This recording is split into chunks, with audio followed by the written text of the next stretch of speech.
Agora foi.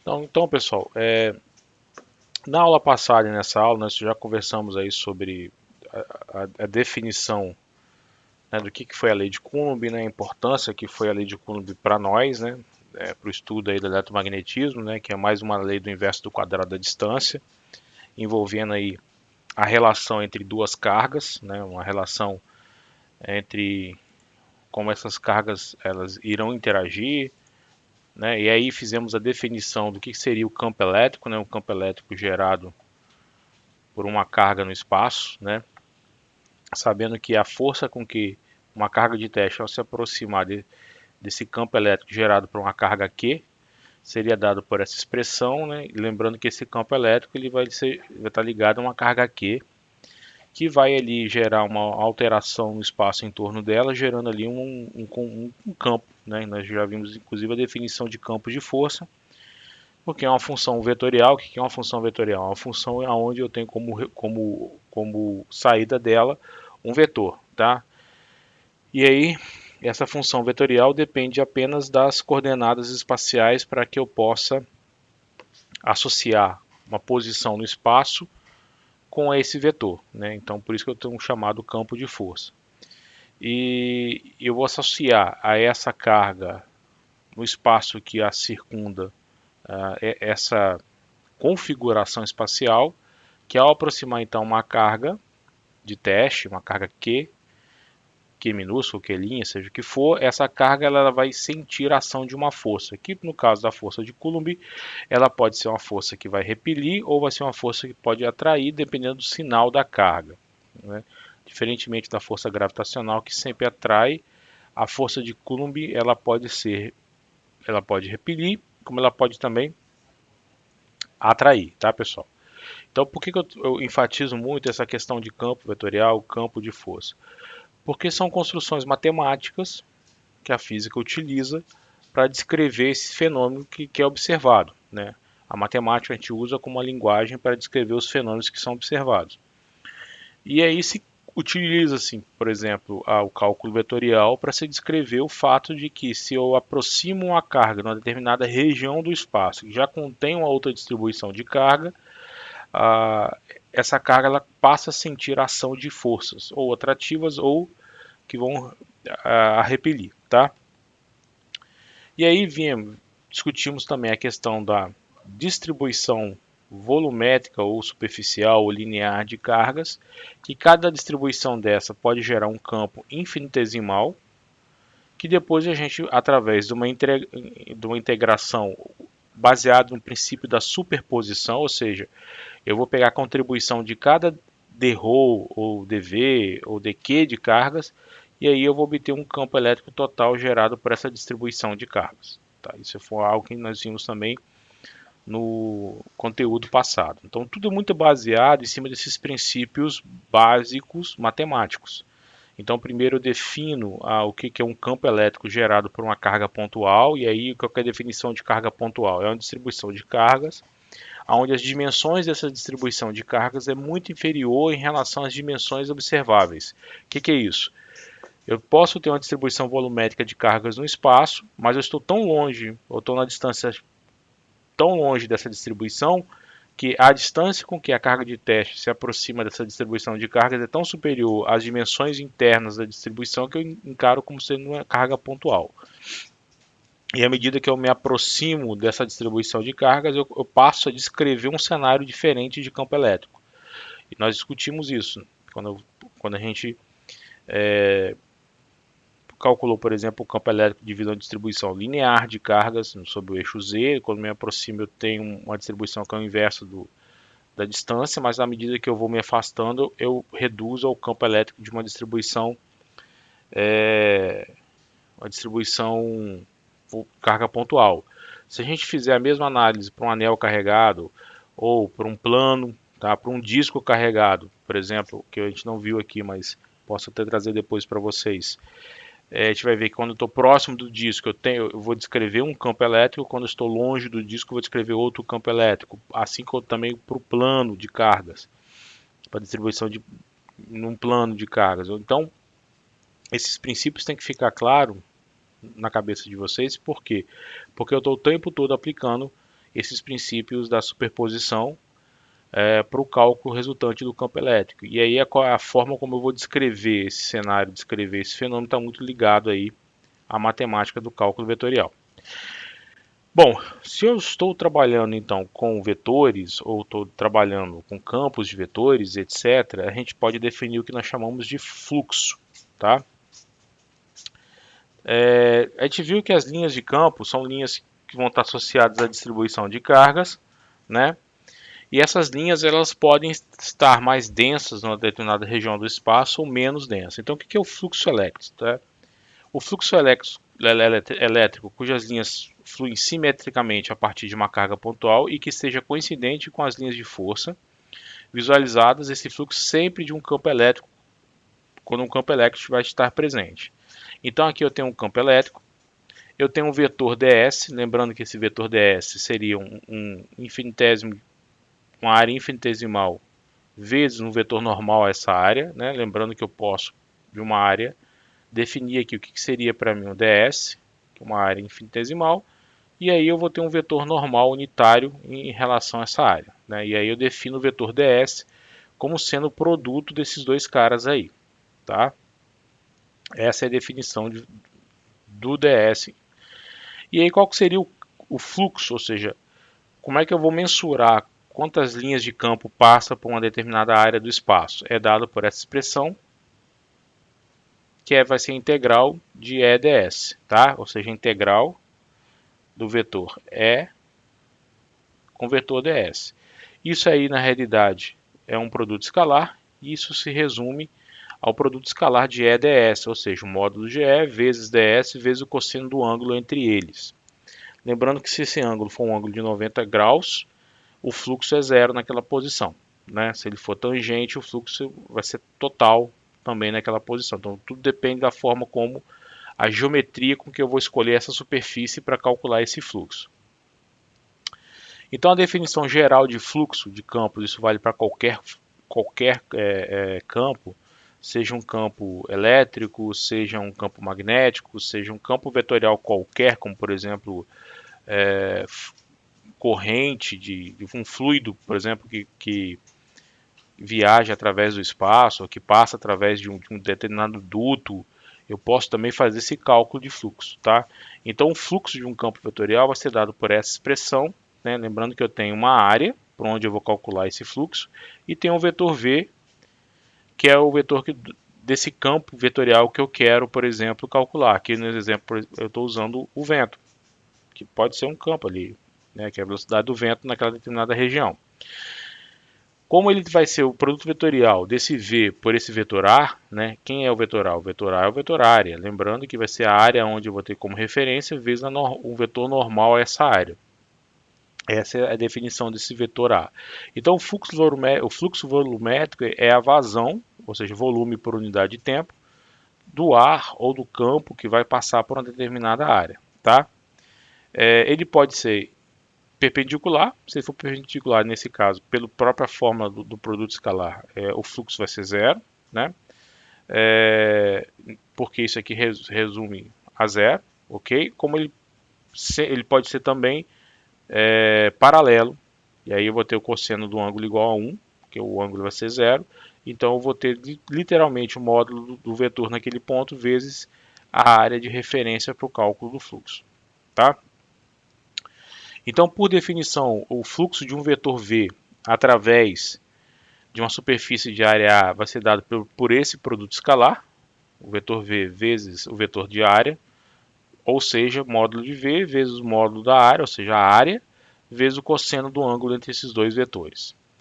Como a gente está calculando isso de forma individual, é uma coisa, mas quando eu vou para o acúmulo total de cargas, ou seja, a distribuição total, a gente chega na definição da lei de Gauss, que a gente vai chegar mais à frente um pouquinho, que o fluxo total através de um campo, através de uma superfície fechada, esse símbolo significa superfície fechada, da densidade de campo elétrico é igual à carga total contida dentro dessa superfície fechada, que é chamada superfície gaussiana, tá?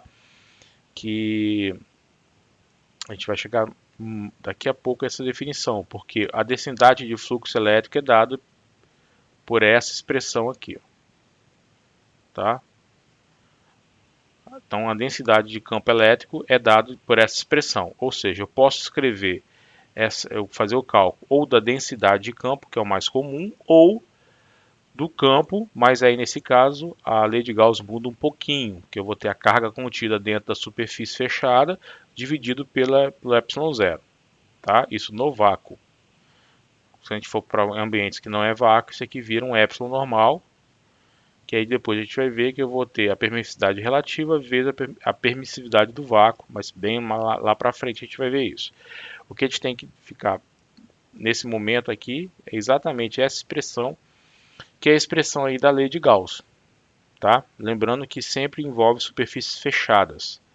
Então eu não posso ter, por exemplo, um plano, eu não posso ter um semicone, uma pirâmide, eu tenho que fazer uma superfície fechada. Então, a lei de Gauss em si ela vai facilitar muito o cálculo do campo elétrico. Por quê? Porque essa integral é uma integral relativamente simples de se resolver se eu souber escolher a minha superfície.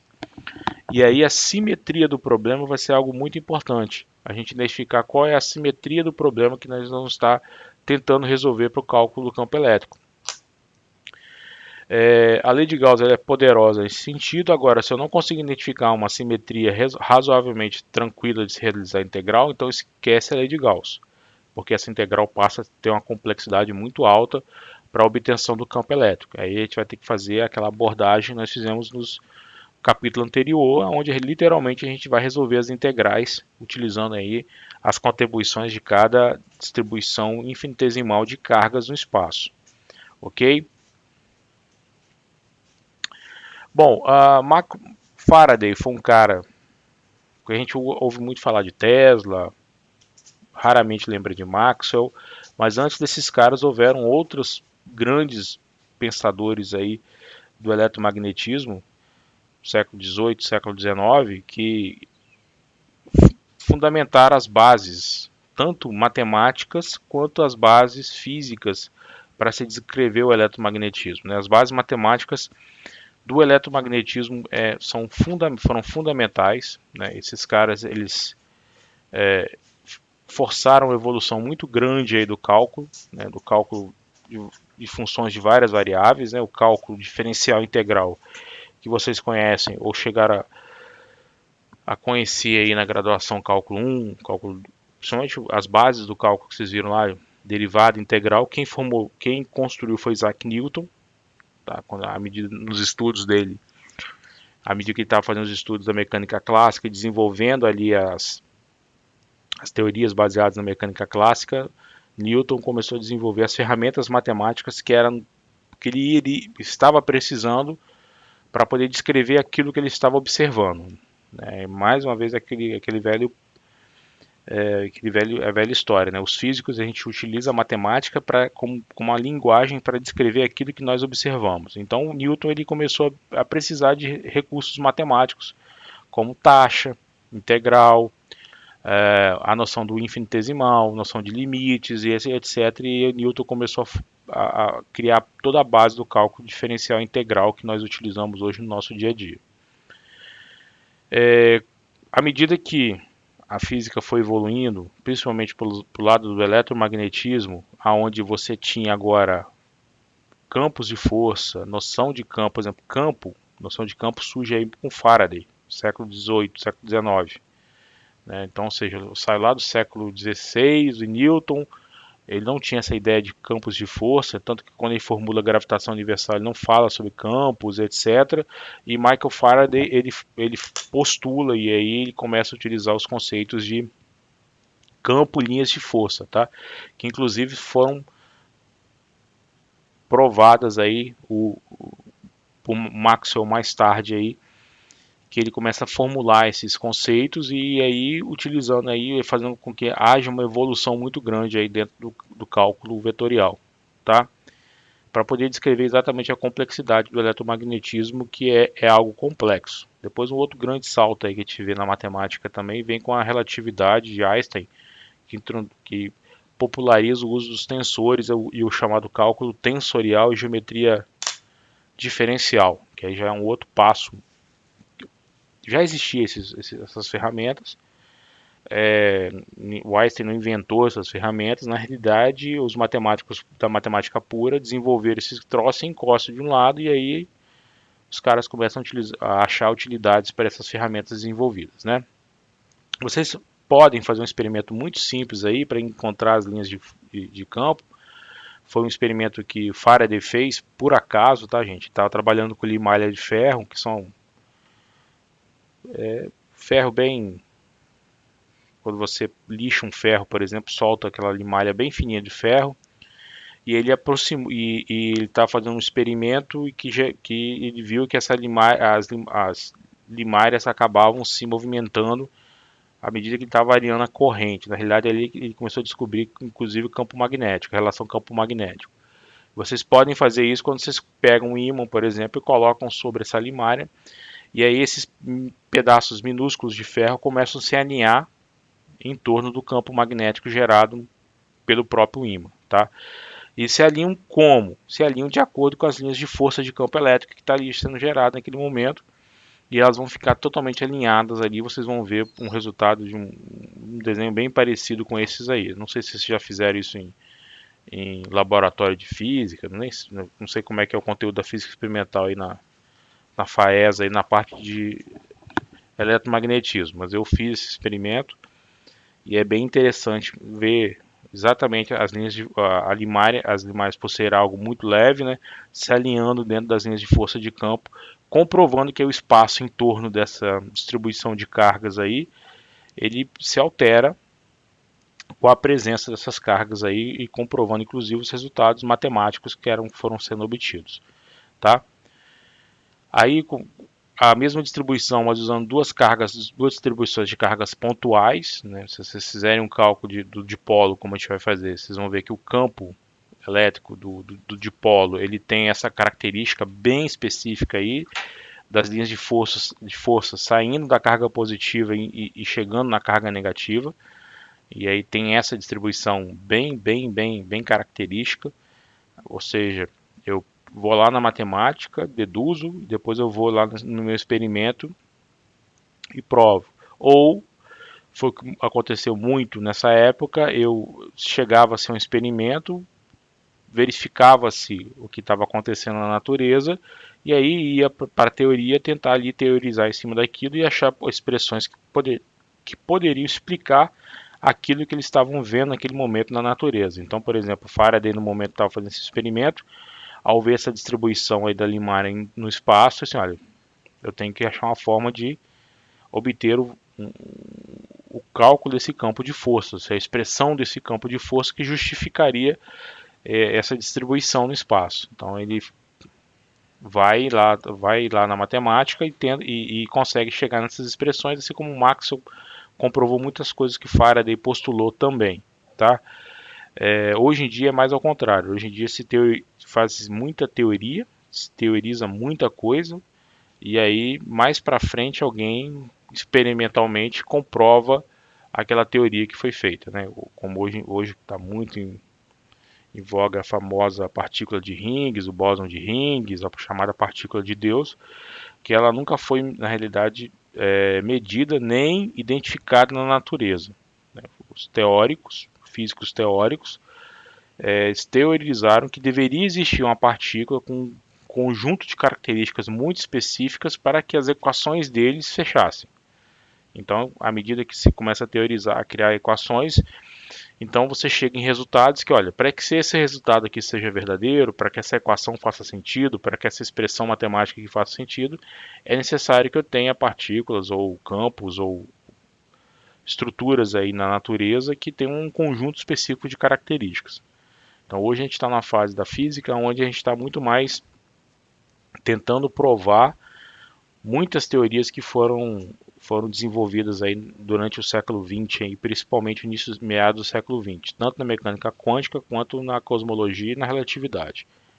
Então tem campo pra caramba aí pra frente aí, tá? Bom, como é que funciona então basicamente o experimento aí do Faraday, né? Ele pegou uma esfera metálica com a carga positiva aqui, tá? Colocou essa esfera no interior de outra esfera metálica, e aí ele verificou que foi induzida uma carga negativa na superfície interna da outra esfera, que essa aqui é uma esfera, tá? Esse aqui é um meio, que tem esse meio aqui, entre as duas esferas, existia um isolante, tá? Cortiça, um isolante mais forte, um bom isolante.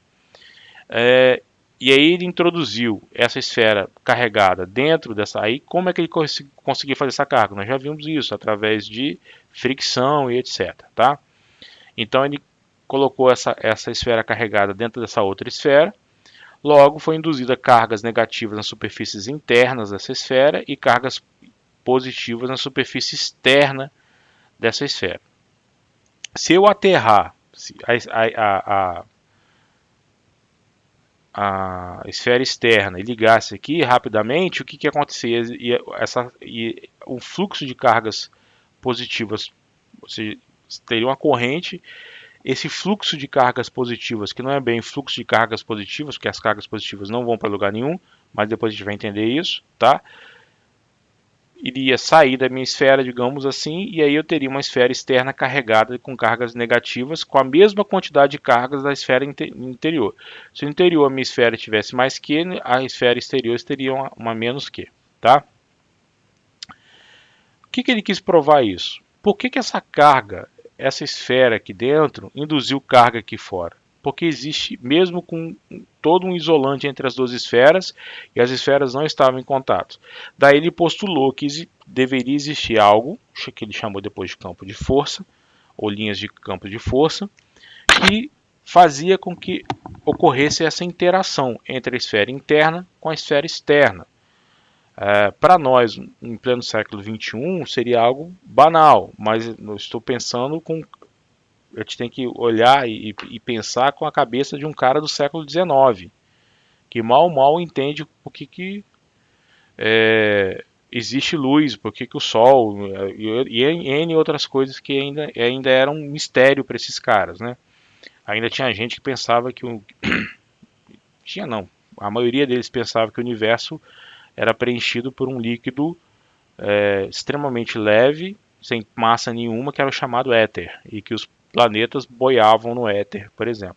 A noção de vácuo e esquece, os caras não tinham essa noção então. Então era algo muito novo, era um formalismo muito novo e Faraday teve que realmente provar que as ideias deles eram ideias sensatas e na realidade depois quando Maxwell no final do século XIX chega com todas as equações dele, ele junta toda esse monte de gente pensante aí e aí formula as teorias dele e consegue nos experimentos consegue provar a relação das equações dele com aquilo que era visto na natureza, e aí a noção de campo realmente toma forma e força no meio dos pesquisadores em geral.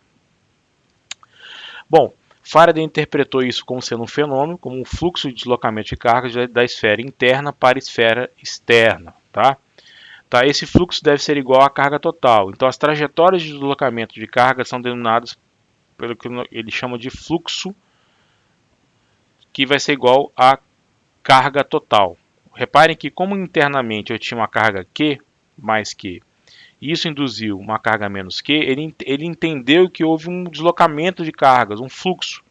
E esse fluxo para ele é exatamente igual à carga contida dentro dessa superfície esférica aí. Tá? Vamos imaginar que essa outra esfera aqui seria uma superfície que estaria contendo a minha esfera interna. Ok? E aí ele definiu o que ele chamou de linhas de fluxo, que ou seja, está saindo de uma determinada região do espaço e está passando por outra determinada região do espaço. Daí define-se então a chamada densidade de fluxo elétrico. Então a densidade de fluxo elétrico D é o campo vetorial, tá?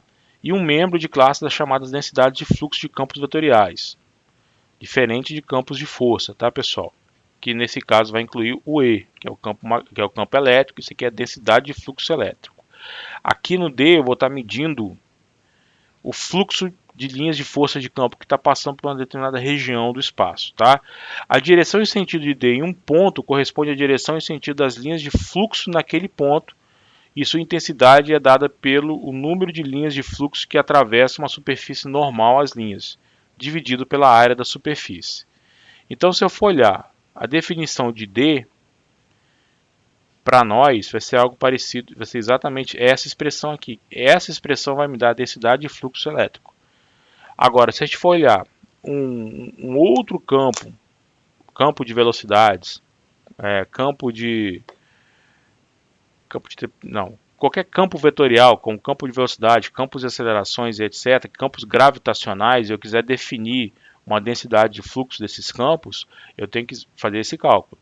Eu tenho que obter a intensidade de linhas de fluxo que vão atravessar uma determinada área ou superfície normal a essas linhas de campo. Então, eu vou ter uma densidade, ou seja, quantas linhas de força passam daquele campo para aquela determinada área observada por mim, tá? Então, se a gente olhar de uma carga pontual como essa, eu vou determinar uma área, uma região do espaço, uma superfície que vai envolver essa carga.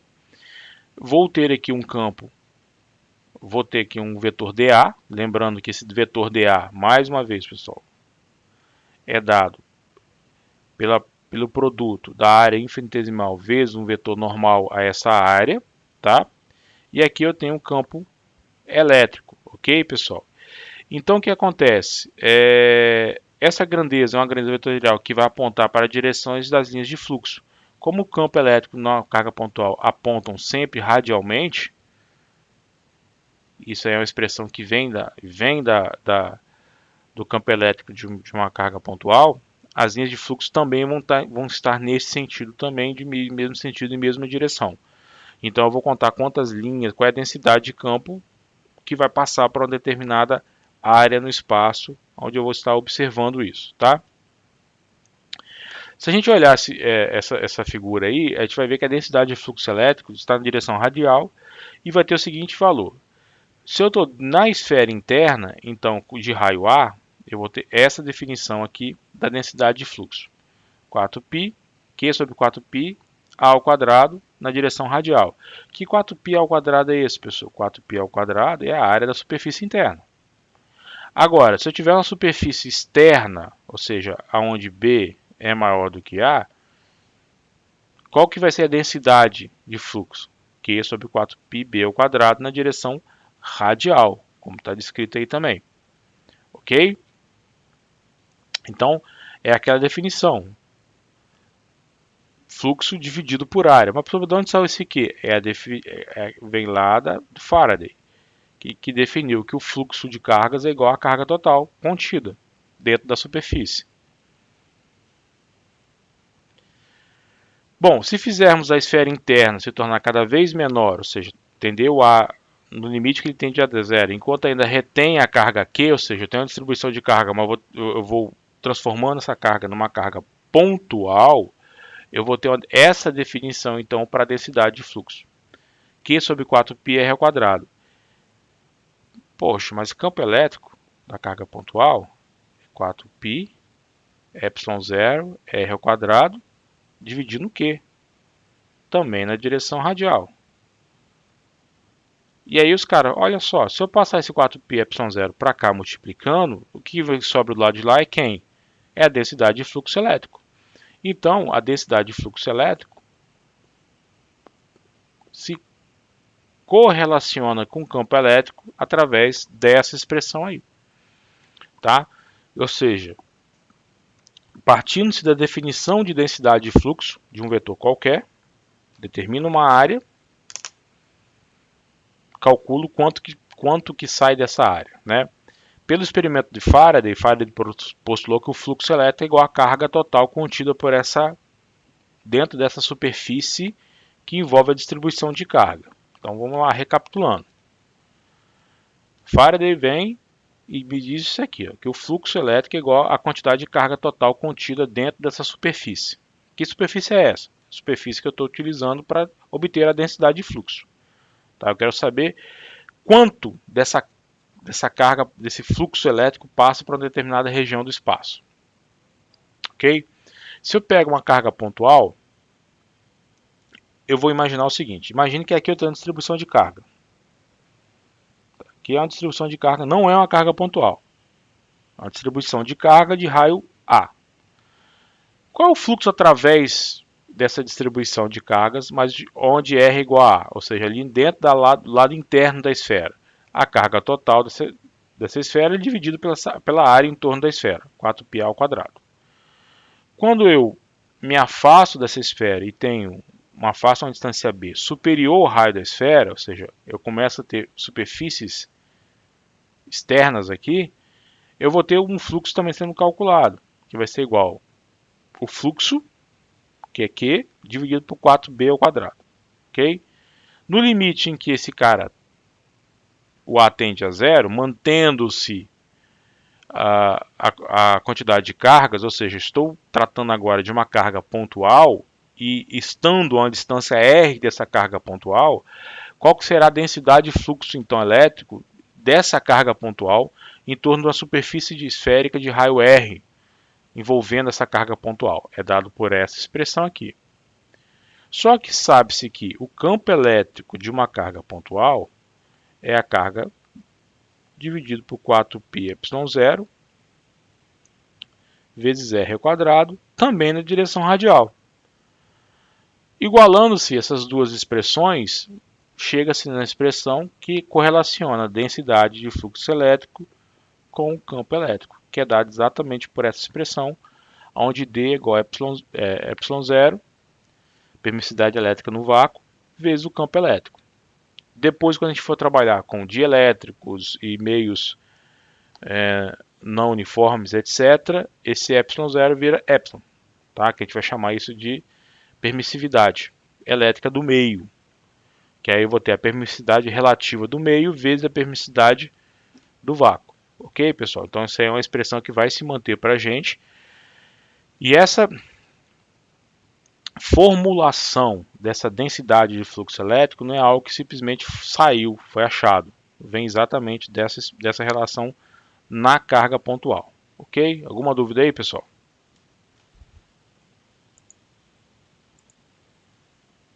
Com 14 já. O pessoal vai aparecendo quietinho.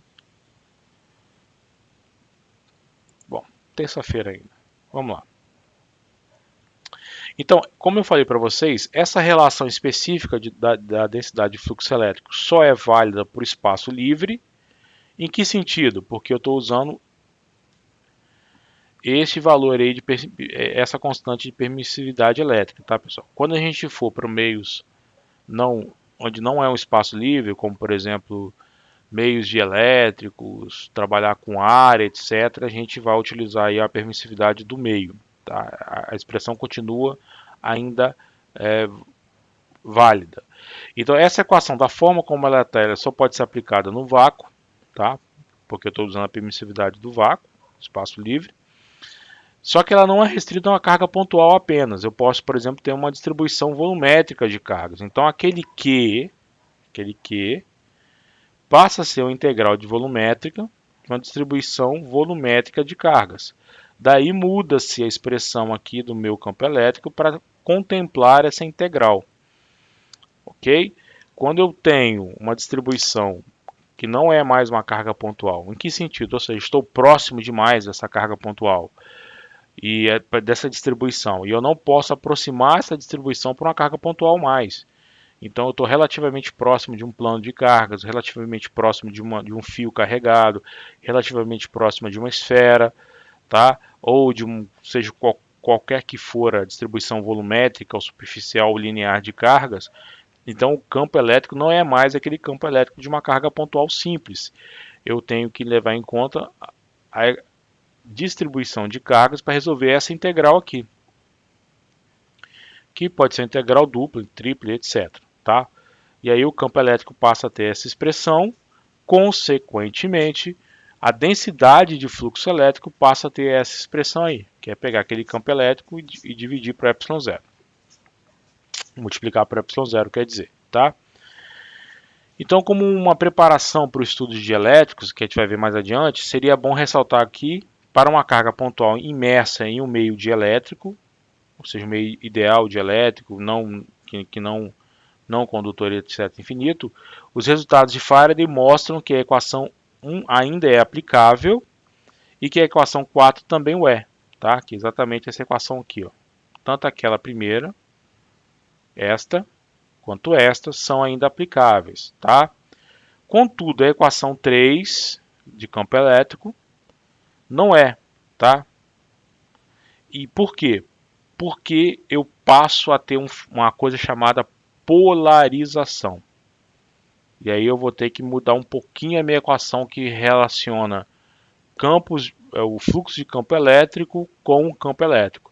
Então aquela relação que antes era dada pela permissividade passa a ter aqui mais um fatorzinho que depois a gente vai ver, tá? Que os meios dielétricos podem ser polarizados, tá? Dielétrico é um isolante que pode ser polarizado. A gente vai conversar bastante aí sobre isso, tá? Nem estou falando aqui de dielétrico, e acho que a maioria nunca ouviu falar de dielétricos. Dielétrico é um meio isolante, é um material isolante, mas aonde eu posso polarizá-lo. O que é isso? Eu posso fazer com que as moléculas que formam a rede cristalina desse sólido aí, elas passam a ter, sejam polarizadas. Ou seja, há um acúmulo de cargas positivas numa região dessa molécula e um acúmulo de cargas negativas em outra região da molécula e ela passa a ser polarizada. Eu não vou ter, gente, corrente, tá? Vou ter polarização e eu vou associar a essa polarização um vetor, que é o vetor polarizador de polarização, e aí eu vou dizer que esse material pode ser polarizado. Isso é muito importante em capacitores. Por quê? Porque quando eu tenho uma molécula polarizada, quando eu aplico um campo elétrico externo, essa molécula polarizada ela pode sofrer uma leve inclinação em relação ao seu eixo de simetria. Tá? Essa leve inclinação em relação a esse eixo de simetria dela, ela vai armazenar aqui energia. Por quê? No momento que eu corto esse campo elétrico, essa molécula ela volta para o estado anterior dela. Ao voltar para o estado anterior dela, ela libera energia. A gente pode associar isso à chamada energia potencial elástica, energia potencial de mola, que quando eu comprimo uma mola, ou como estico uma mola, e no momento que eu deixo com que essa mola volte à sua posição natural, à sua posição de equilíbrio, ela libera energia, que é a capacidade de realizar trabalho, etc. E aqui a gente vai associar isso a chamada energia elétrica, tá? Então, os dielétricos eles têm essa característica, por isso que eu tenho capacitores, então eu vou armazenar energia dentro dos capacitores no momento que eu estabeleço um campo elétrico em torno desse dielétrico, que é um meio isolante polarizante.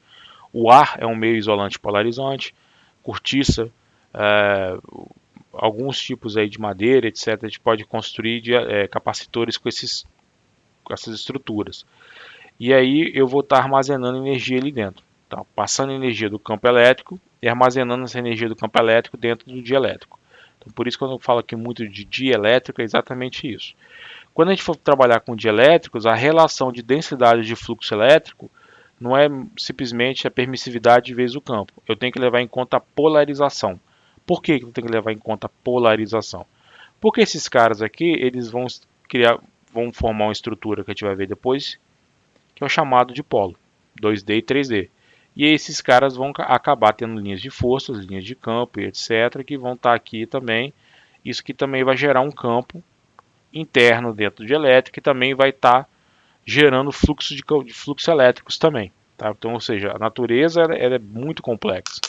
Então, o fato de eu ter um dielétrico que polariza, ele também gera campo elétrico, e gerando campo elétrico, ele também vai contribuir para a densidade de fluxo elétrico do material ao final aí do cálculo. Ok, pessoal? Olha um exemplo aí, um exemplo rápido aí para a gente. Dado uma carga pontual de 60 microcoulombs posicionada na origem, calcula o fluxo elétrico total que passa pela porção da esfera, um raio de 26 cm, limitada por θ entre 0 a 2π e φ entre 0 a 2π, ou seja, eu tenho uma cunha esférica ali. Depois da superfície fechada definida por ρ igual a 26 cm e Z igual a mais ou menos 26 cm. Aí agora eu passo a ter um cilindro, tá? Aí eu tenho uma superfície cilíndrica, ali eu tenho uma cunha esférica, uma superfície cilíndrica e um plano em Z igual a 26 centímetros. Tá? Esse aqui é um dos exemplos, por exemplo, para poder fazer esses cálculos e resolver. Tá? A gente vai tentar resolver isso depois com vocês aí. Vamos lá. Alguma coisa vibrando aqui. Dois celulares é fogo, né? Nenhum dos dois. Então vamos lá. A porção de uma esfera limitada por r igual a 26 centímetros e θ indo de 0 a 2π e φ indo de 0 a 2π. Então, utilizando aí a forma integral do fluxo elétrico, lembrando que o fluxo elétrico vai ser igual à carga total contida dentro da superfície fechada, tá? Utilizando essa expressão que eu apresentei para vocês, a gente vai resolver essa integral. Quem é o meu ds nesse caso? Então, o meu ds vai ser r ao quadrado, seno de θ, dθ, dφ. Tá? Esse aqui é o meu ds, não é o meu dv. Eu estou fazendo o meu ds, uma superfície. Ou seja, eu vou ter uma cunha esférica como essa. Tá? Por que a pessoa não está usando dr? Porque o r aqui é fixo. O r, como é que é a expressão ds? Eu tenho que ver quais das coordenadas variam. Quem varia aqui para mim é o θ e o φ. Não varia para mim o r, então por isso que eu não tenho um dr. Por exemplo, se eu tivesse fixado o θ, variado o r e variado o φ, aí eu teria um r ao quadrado dθ dr, seno de θ. Entenderam, pessoal? Para localizar a expressão no ds. Quem está variando aqui para mim na hora da integração é o θ e o φ. Eu vou ter uma cunha esférica, que é essa que é a ideia, tá? Na realidade, 1/4 de esfera, para eu poder calcular, meia esfera, quer dizer, para eu poder calcular. Então, quem varia é o θ e o φ. Então, essa integral de superfície fechada, na realidade de cima, né, se resume a essa aqui. Q sobre 4πr ao quadrado, por que Q? Porque a carga é Q, 60 microcoulombs. Se essa carga fosse ainda uma distribuição, eu teria que resolver a integral da distribuição, tá, gente? Q sobre 4πr ao quadrado, na direção radial R, escalar r ao quadrado, seno de θ dθ, dφ na direção r radial. Esse aqui é o ds. E aí, r escalar r é igual a 1, então passa a ter uma integral que vai ser qr ao quadrado, seno de θ dθ, dφ. Tá? Esse r ao quadrado vai cancelar com esse r ao quadrado aqui, ó. E aí eu passo a ter duas integrais diretas. Integral de seno de θ dθ e integral de dφ. A integral de dφ vai dar 2π. E aí eu vou resolver a integral de seno de θ dθ, que vocês já estão mais do que safos nisso aí, tá? Tiro para fora tudo aquilo que é constante, né? E aí eu vou ter que a integral aqui de seno de θ dθ é menos cosseno de θ, de 0 a 2π. Π sobre 2 quer dizer, aqui eu vou ter π sobre 2. Cosseno de π sobre 2 menos cosseno de 0. Isso aqui vai dar quanto? 0. Aqui vai dar 1. Então eu tenho aqui Q vezes 4π sobre 2, ou seja, Q sobre 8. Logo, o fluxo através dessa superfície 4,7,5 microcoulombs. Então, quanto que eu vou ter de fluxo elétrico passando ali, de carga passando, carga induzida passando por ali, fluxo elétrico? 4,5 microcoulombs. Isso significa o quê? Que através dentro dessa superfície, sob essa superfície, esse recorte esférico, do total de 60 microcoulombs que compõem a distribuição total de cargas, eu tenho 7,5 microcoulombs ali dentro, que está gerando esse fluxo ali. Ok? Isso é a lei de Gauss. Depois, se eu pegar essa distribuição Q de 60 microcoulombs e envolvê-la num cilindro de raio 26 centímetros, indo de menos E, menos 26 a mais 26, ou seja, eu vou ter um cilindro, então eu vou ter o quê? Eu vou ter fluxo elétrico nas laterais do cilindro e vou ter na tampa superior e na tampa inferior. Então, qual que vai ser o fluxo total? Aí essa integral, que no exemplo anterior passou a ser uma integral única, eu vou ter 3 integrais duplas de superfície fechada aqui. Ó. Uma na lateral, na superfície lateral, uma na tampa superior e uma na tampa inferior do meu cilindro. Ou seja, o que tem que ficar claro aqui? A forma como eu vou obter essa superfície que vai envolver essa distribuição de carga, a simetria, que daqui a pouco a gente vai chamar isso de superfície gaussiana, a simetria vai ser importantíssimo para complicar ou para simplificar a resolução dos problemas, tá? Na lateral, como é que vai ser o meu vetor ds? Rho dφ dz, tá? Ou seja, eu tenho aqui a minha lateral, vou estar uma distância ρ fixa, o ρ é fixo, 26 centímetros, eu vou ter aqui um dz que vai variar, ok? E vou ter aqui esse comprimento aqui. Se a gente lembrar lá da geometria básica, qual que é o comprimento de um arco? O raio sobre o raio vezes o ângulo sobre esse arco, tá? Então, ou seja, se eu tiver um raio ρ e um arco, eu quero saber quanto é que vale o tamanho desse arco aqui, do arco, o comprimento do arco. E eu tenho um ângulo aqui dentro que é φ. Então vai ser quem? O ângulo sobre o arco vezes o raio do arco, tá? Como o meu ângulo é um dφ, vira ρ dφ. Pessoal, mas é um arco. Sim, mas como eu estou trabalhando com dimensões infinitesimais, eu posso aproximar esse ρ dφ como sendo uma linha reta. Então eu posso pegar, é como se eu pegasse esse cone aqui, ó, e cortasse o cone e abrisse a lateral dele. Então eu vou ter um dz ρ dφ. Então por que você não pega o z vezes o ρ? Não posso, porque o z varia e o φ vai estar variando. Então eu vou estar pegando cada incremento de z em cada incremento do φ e fazer esse cálculo aí, tá? Reparem que na tampa aqui, ó, superior e inferior, eu tenho ρ vezes d vezes ρ dφ, porque o d varia. Na realidade aqui eu vou ter só a área dessa tampa aqui, só que uma vai estar apontada para cima e a outra vai estar apontada o vetor para baixo. Utilizando a expressão aqui do campo da densidade de fluxo, eu vou chegar nessa solução aqui, gente. Na lateral, eu vou ter essa integral com esse ds, ok? Aonde eu vou ter aqui o r vezes o ρ, tá?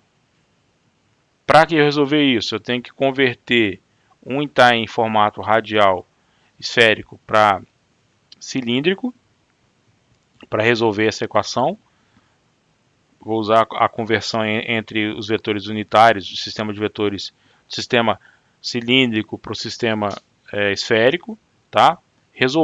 Aí eu vou obter essa solução aqui para o produto escalar entre o R unitário e o ρ unitário. Não confundam. Tanto que a gente usa ρ e R.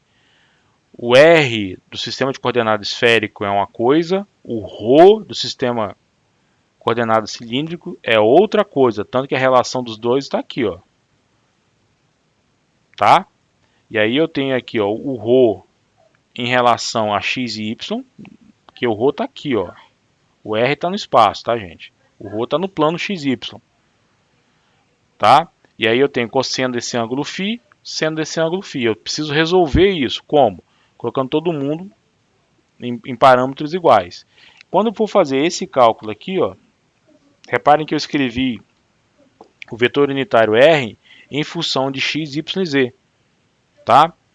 Fazendo escalar aí esse produto distributivo, etc, vocês podem fazer esse cálculo. X com AX vai se manter, AX com Y vai zerar, AX com Z vai zerar.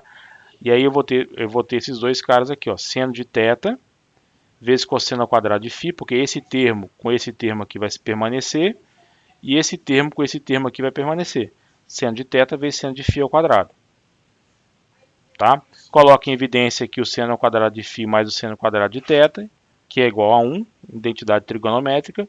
Logo, o produto escalar entre o unitário R do sistema esférico com o ρ do sistema cilíndrico é seno de θ. Só que quem é o seno de θ? Se eu olhar aqui no meu diagrama, vai ser ρ sobre R, que aqui eu tenho um triângulo retângulo, tá, pessoal? Logo, R é x ao quadrado mais y ao quadrado mais v ao quadrado, e o ρ é x ao quadrado mais y ao quadrado. Sendo assim, R é igual a ρ ao quadrado mais z ao quadrado, que é outra relação importante também entre esses dois sistemas de coordenadas. Pegando isso tudo e substituindo aqui dentro, a minha integral se transforma nisso aí. Bom, resolvendo essa integral, que vocês vão ver com a integral, que é a parte mais complicada, exatamente para onde tem mais fluxo saindo. Resolvendo a integral aí, vocês vão obter que o fluxo total saindo pela lateral vai ser a carga total contida ali dentro, dividido pela raiz de 2. Bom, muito mais complexo do que a letra A. E olha que eu resolvi uma integral, tá? Foi uma integral resolvida. Por quê? Porque eu escolhi uma simetria, uma superfície que vai envolver essa carga. Eu escolhi uma superfície que não me ajuda em termos de simetria. Se eu tivesse, por exemplo, com a distribuição linear ali em Z, evidentemente eu ia escolher uma simetria cilíndrica, mas eu tenho notadamente uma carga que pode ser uma carga esférica, uma distribuição esférica de carga, que quando eu uso uma simetria esférica, a integral sai muito tranquilamente. Mas quando eu uso uma simetria cilíndrica como essa, a coisa complica. Pessoal, mas pelo amor de Deus, onde eu posso ter aplicações? A gente vai ver depois em cabos coaxiais, por exemplo, tá? Vazamento de campo elétrico, campo eletromagnético em cabos coaxiais aí, tá? Então isso só na lateral dessa estrutura. E aí, na tampa superior, eu vou ter essa integral aqui utilizando aquele ds encontrado na direção z. Então eu vou ter que resolver. Olhando a figura, eu vou ver que o produto escalar de R e Z é cosseno de θ, que é Z sobre R. De novo, são dois sistemas de coordenadas diferentes. Eu tenho o vetor unitário R do sistema coordenado esférico e o vetor unitário Z do sistema cilíndrico. Então eu tenho que usar sempre esses esqueminhas aqui para poder fazer a relação entre esses dois caras. Enquanto eu vou ter um Z aqui, eu vou ter um R aqui, tá? Então o produto escalar entre esses caras é quem? O primeiro vezes o segundo vezes o cosseno do ângulo entre eles. Quem é o ângulo entre eles? Θ. Mas, professor, cadê o módulo de AR é 1, o módulo de AZ é 1, então é cosseno de θ. Olhando a simetria novamente, cateto adjacente sobre hipotenusa R. Daí vem a expressão do cosseno de θ, que é dado pela posição Z dividido por R. Substituindo, eu tenho agora para resolver esta integral aqui, em dρ dφ. Mas quem é R? R vai ser a raiz quadrada de ρ ao quadrado mais z ao quadrado, tá? Nós fizemos na integral anterior, tá? Ρ ao quadrado mais z ao quadrado. Da onde sai isso? Também dessa relação trigonométrica que está ali no esquema para vocês verem. Então isso é R. Então, tirando R, porque R não tem que estar aí dentro. Eu não tenho R, eu tenho ρ. Tá? Então, por que a gente usa R e usa ρ? Quando vocês verem R aqui, eu estou falando de uma das coordenadas do sistema esférico. Quando eu estiver falando de ρ, eu vou estar falando em relação a uma das coordenadas do sistema cilíndrico, tá, gente? Cuidado com a confusão desses sistemas de coordenadas. E aí eu passo a ter essa integral aqui, ó, em dρ dφ. Fazendo substituição de variáveis, etc. e tal, resolvendo essa integral, a gente vai obter essa expressão aqui para o fluxo através da tampa superior da minha distribuição de cargas, tá? E o fluxo na tampa inferior é calculado da mesma forma, tá, pessoal? Da mesma forma a gente chega a essa expressão aí, ó.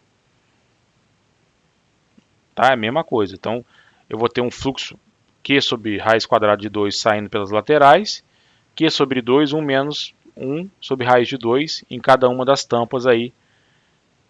Logo, eu vou somar cada um desses fluxos. Então, qual o fluxo total? É o valor total esperado, ó, 60 microcoulombs. Na verdade, a gente fez toda essa matemática toda aí para chegar à conclusão de que, caramba, se eu pego uma superfície e fecho essa superfície em torno da distribuição de carga, o fluxo total que sai para essa superfície é exatamente igual à carga contida. E aí, quem formulou isso aí? Gauss. Ah, mas por que no outro resultado não deu 60 microcoulombs, e sim 7,5 microcoulombs? Porque não é uma superfície fechada. Era uma cunha esférica. Era uma parte da esfera, da superfície esférica total. Não era uma superfície. Eu não fiz a integral de 0 a 2π em θ e 0 a 2π em φ. Eu fiz de 0 a π sobre 2 e 0 a π sobre 2. Então, realmente, sobre essa superfície, que não é uma superfície que envolve totalmente a carga, mas sob essa superfície eu tinha 7,5 microcoulombs. Nesse problema aqui, da letra B, eu criei uma superfície que envolveu totalmente a distribuição de carga aqui. Tá? Se a gente já soubesse e quisesse aplicar diretamente a lei de Gauss, não precisaria ter feito esse monte de conta que a gente fez. Na verdade, está provando a propriedade da lei de Gauss, que o fluxo vai ser exatamente igual à carga contida dentro da superfície fechada que envolve. Tá? E aí, no caso, se eu pegar um plano Z igual a 26 centímetros, por uma questão de simetria, ele está dividindo a distribuição de cargas em 2. Tá aí. Eu passo metade da total de cargas, Q sobre 2. Eu ser direto. Logo, 30 microcoulombs. Pessoal, eu sei que é meio indigesto. Vamos lá. Dúvidas? Ou todas as dúvidas? Ou vocês ainda vão parar para analisar ainda esse monte de troço aí? Rapaz, tô rodando uma manivela na cabeça aqui para ver se processa tudo isso aí. Eu sei, Vinícius. É meio indigesto mesmo. É importante que vocês refaçam, tá, pessoal? Tentem refazer esse passo, tá, Vitor? Tentem refazer esses passos. Eu não vou forçar muito a barra. Mas é importante que... A gente ficou nervosinho com o Vitor aí. É importante que vocês tentem refazer esses passos aí desses exercícios para vocês entenderem. Mas o que é importante fixar aqui dentro desse exemplo? É o fato de que o fluxo é igual à carga contida ali dentro, tá? Eu vou liberar os exercícios quinta-feira, Carolina. Assim que eu terminar o conteúdo, tá? Já vou liberar uma listinha de exercícios para a gente poder resolver. Mas tentem fazer esse exemplo até quinta-feira. Não se peguem muito nas resoluções das integrais, tá, pessoal? Até porque eu não vou ficar cobrando resolução de integral. Esse é um exemplo rico porque mostra a relação de diferentes tipos de sistemas de coordenadas. Tá? Porque aqui eu estou misturando sistemas de coordenadas esféricos com sistemas de coordenadas cilíndricos. Tá? Mas por que isso, professor? Porque a definição aqui do vetor densidade de fluxo elétrico, eu estou utilizando um sistema de coordenadas esférico. Tá? Esse R aqui, esse R unitário, não é qualquer R, não é o ρ do sistema cilíndrico, é o R de sistemas coordenados esféricos, porque eu estou usando uma carga pontual como referência, tá, pessoal? Esse é um problema legal para vocês poderem refazer, testar e fazer os cálculos. A questão dos passos de integração, eu não vou ficar aqui perdendo tempo com isso, né? Eu sei que é fácil ser resolvido através de substituições de integrais, substituições trigonométricas, mas vocês podem usar ferramentas para isso. O que eu quero é montar as integrais. Conseguir montar uma integral, e aí é fácil integrar. Né? Mas para montar a integral, eu tenho que entender o problema, entender as relações entre os sistemas de coordenadas que envolve o problema como um todo. Tá, pessoal?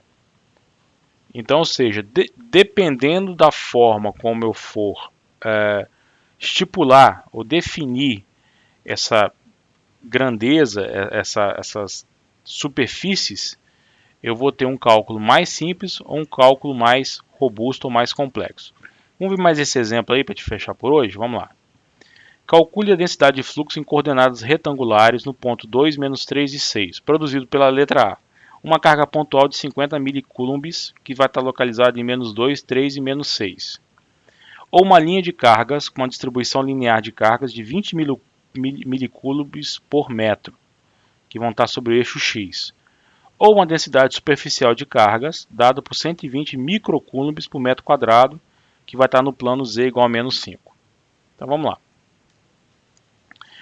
Para essa carga pontual, aqui uma carga pontual, tá? De 50 milicoulombs, localizados em menos 2, 3 e menos 6.